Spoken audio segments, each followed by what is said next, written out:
किया है। और उन्होंने भी तुरंत मौके पे, बहुत से गांव में ऐसी बातें मिलेंगी, मुख्यमंत्री 1.5 साल पहले, 2 साल पहले, 3 साल पहले घोषणा कर गया और उन पर एक ईंट नहीं लगी, एक सीमेंट की कूंची नहीं लगी। उन जगहों पर जहाँ जहाँ ये शिकायतें हैं, तुरंत बात करिए मुख्यमंत्री से, मुख्यमंत्री को चिट्ठी लिखने का काम किया है।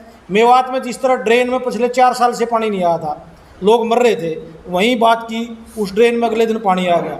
चाहे कोई बिजली का काम है, चाहे कोई नहर महकमे का काम है, चाहे विकास का, स्कूल का, अस्पताल का काम है, कहीं डॉक्टर नहीं है, मास्टर नहीं है, तुरंत वहाँ की समस्या को लिख के हरियाणा सरकार को बताने का काम किया जाता है कि विपक्ष की निगाह आपकी हर बात पे, हर घोषणा पे है, ये आपको पूरी करनी होगी। अभी 2 दिन पहले जनसंवाद था सिरसा में, वहाँ पर एक सरपंच ने दुपट्टा अपने उतारकर मुख्यमंत्री के पैरों में रखा है, इसको किस प्रकार से देखते हैं? आज उस सरपंच की नहीं, जो हरियाणा प्रदेश की इज्जत है, वह मुख्यमंत्री के कदमों में रखने का काम किया है। पहले आदमी तो अपनी पगड़ी उतार दिया करते और पैरा में भी रख दिया करते। हरियाणा का इतिहास में, कि मैं तो कोई हिंदुस्तान के इतिहास में पहली बार होगा किसी औरत ने मजबूर होके अपना सुहाग की रक्षा खातिर मुख्यमंत्री के कदमा में अपनी चुंदड़ी, कोई सिर नंगा करना नहीं चाहती, हजारों आदमियों के बीच में औरत, उसको मजबूर होना पड़ा क्योंकि उसको उस पर जानलेवा हमला यार, आज तक तो कोई गिरफ्तारी नहीं हुई। ये जनसंवाद को नहीं, ये लठ संवाद है, लठ मारो।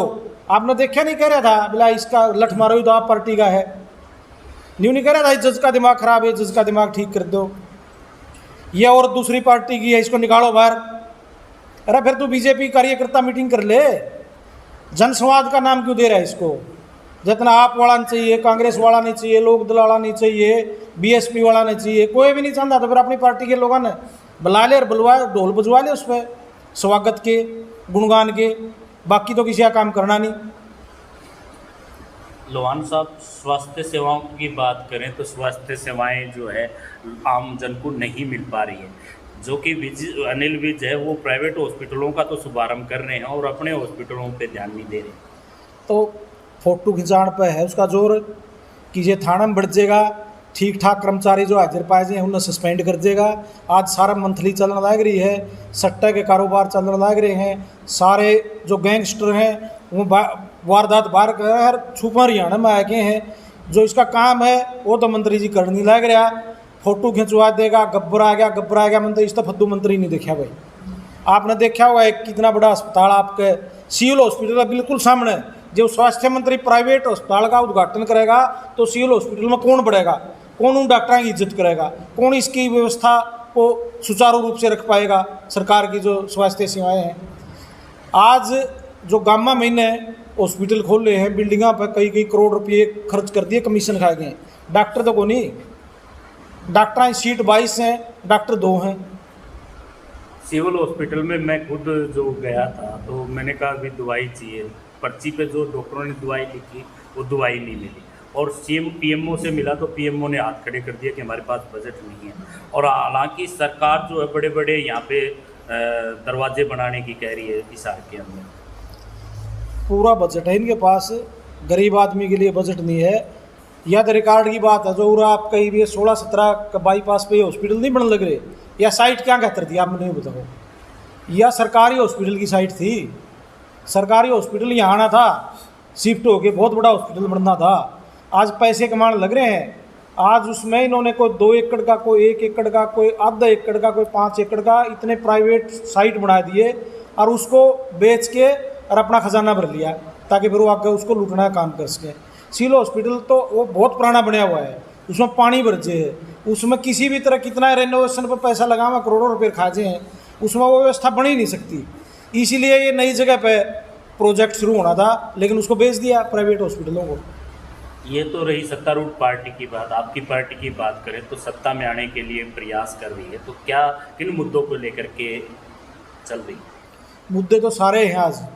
आज किसान आपने देखा 13 महीने बैठा रहा, को रात नहीं मिली, ई बात सरसम की बिक्री हुई, एमएसपी पे कोई सरसम नहीं खरीदने का काम किया गया, गेहूँ जो रजिस्ट्रेशन नहीं करवा पाए किसान, उनकी गेहूँ मंडी में नहीं बढ़ती, डीएपी नहीं मिलता, यूरिया नहीं मिलता, तरह तरह के पोर्टल लागू कर दिए। आज सारा दिन कागज रहो किसान का हाथ में, सीएचसी सेंटर के बाहर बैठे रहो किसान, लाइन लागी रहो है, कभी इनकी साइट बंद हो जाए, मुआवजे के लिए भी ऑनलाइन अप्लाई करो, गेहूँ बेचन खातर भी ऑनलाइन रजिस्ट्रेशन कराओ, शीर्षम खातर भी कराओ।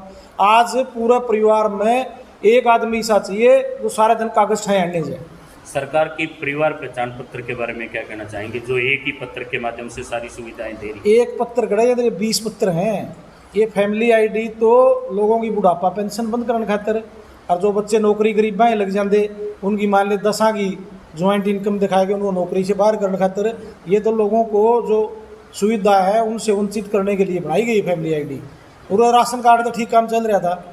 अभय सिंह चौटाला जी ने कहा कि वो दोबारा राशन कार्ड सिस्टम लागू कराएंगे, एक एक कार्ड चलेगा पूरा हरियाणा में राशन कार्ड, और ये सारे कार्ड बंद होंगे।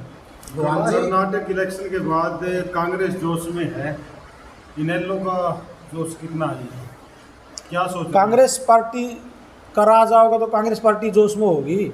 हाँ। इनेलो तो अपना आप जो यात्रा में प्रोत्साहन मिल रहा है लोगों की ओर से, उससे पूरे जोश में है, पूरे उत्साह में सारे कार्यकर्ता। किसी गठबंधन के बारे में क्या राय है? गठबंधन के बारे में तो चौटाला साहब आए दिन आप लोगों को बताते रहते हैं कि चौटाला साहब की ओर से तो खुला निमंत्रण है सारी विपक्ष की पार्टियों का, भाई इनके खिलाफ मिलकर लड़ो और इनको सत्ता से बाहर करो। लोहान जी, 27 दिन से दिल्ली के जो खिलाड़ी, हरियाणा के खिलाड़ी बैठे हैं, कोई सुनवाई नहीं होगी, गिरफ्तारी की मांग कर रहे हैं, तो क्या देखते हैं सरकार की क्या मंशा है? सरकार की मंशा है जिस तरह हर एक समस्या को ये धर्म पर जाति पर बांटे नहीं, इसी तरह कभी तो प्रदेश में कहीं हरियाणा के बैठे हैं उड़े, वहाँ जाट बैठे हैं। जब मेडल जोड़ी भर्ती लिया जब ये हरियाणा के रिजार्ट कौन दिखे इनने, जब फौज में जाओ जब हरियाणा के रिजार्ट कौन दिखते, वो फौज खत्म कर दी, खिलाड़ी खत्म कर दिए। जब कोई खिलाड़ी देश का तिरंगा लेके चलता है नहीं, वो किसी जाति का नहीं होता, वो देश का होता है।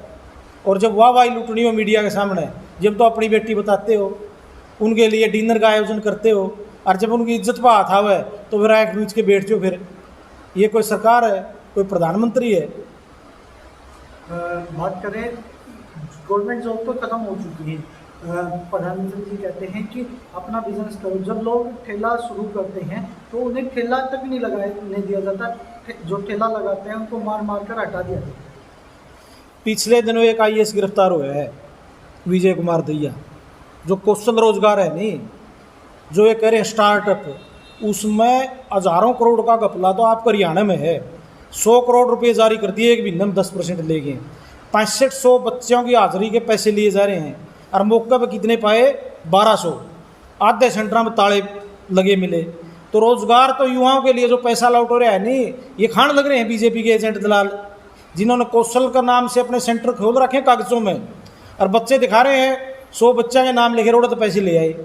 उसकी पूरी तहकीकात होगी तो कम से कम 10 IAS आने हैं जो गिरफ्तार होंगे। पैसे तो खाएंगे बच्चों के, रोजगार खाएंगे, और जो 75% प्राइवेट सेक्टर में आरक्षण की बात कराया करते वो टोए पाओगे किकड़ियाँ 75 बाग दिखा दो कोई लगे। JJP के साथ में गठबंधन हो सकता है? JJP के साथ तो जो कर रहे हैं वहीं पछता रहे हैं, वहीं छोड़ेंगे। JJP एक इसमत विभाजन होकर बनी हुई पार्टी है, इंडियन नेशनल लोकदल है, वो अपनी पार्टी चला रहे हैं। आपको भी सारी स्थिति का पता है कि आज हरियाणा के किसान के साथ उन्होंने कितना बड़ा धोखा करने का काम किया है। तो जिस पार्टी को किसी को सुसाइड करना होगा वो उनका गठबंधन कर लेगी, वो बीजेपी को इकट्ठा होना है, उनका इकट्ठा ही लोग काम तमाम कर देंगे आने वाले चुनाव में। एयरपोर्ट की बात करें, अंतर्राष्ट्रीय एयरपोर्ट कागजों पे तो बन गया है, लेकिन धरातल पे कुछ नहीं है। वो तो तलवंडी वाला पूछो, आप आसपास के लोगों से पूछो। अगर रोज़ जो आदमी नौकरी करना हुआ है, मजदूरी करना हुआ, जो बच्चे पढ़ना हुआ है, रोज़ 100 रुपये रोज़ का तो उसका खर्च बढ़ गया, तेल का, किराए का, 1 घंटा ज़्यादा लगने लग रहा है। और जहाज़ कितने के उतरे हैं? आपने लोकसभा में जो उड्डयन मंत्री है उसका जवाब सुन लिया होगा। यू देसी है जो जींद हासी वाली जीप खड़ी हुआ है, नहीं शायद एयरपोर्ट है यू, जिसमें बोला चलो भाई दिल्ली चलो, चंडीगढ़ चलो, पूरा बसाए में नहीं बिक जाएंगे, हरिद्वार चलो। इस तो फालतू कौन जाना है? इनने तो पूरा पैसे खाने थे, जो कमीशन का खेल चल रहा है नहीं। सरकारी ज़मीन मिल गई मुफ्त में, 2700 एकड़ इसी सहार जिले की लूट ली एयरपोर्ट के नाम पे, और पैसे कमीशन में खा लिए। जहाज़ तो ये इनका ग्राम उतरेंगे जो पैसे खाएंगे, पूरे किसी जहाज़ उतरेंगे। इनेलो अगर सत्ता में आती है तो क्या एयरपोर्ट का जो निर्माण है सुचारू रूप से चलेगा? निर्माण तो कराया दिया इनने, फिर तो जहाज़ा की बात है। क्या रुक रहेगा? फिर तो ये जो भी नीति होगी जो प्रदेश के हित में युवाओं के हित में, इसका किस तरह इसका सदुपयोग हो सके इस एयरपोर्ट का, उसके हिसाब से बनाई जाएगी नीति।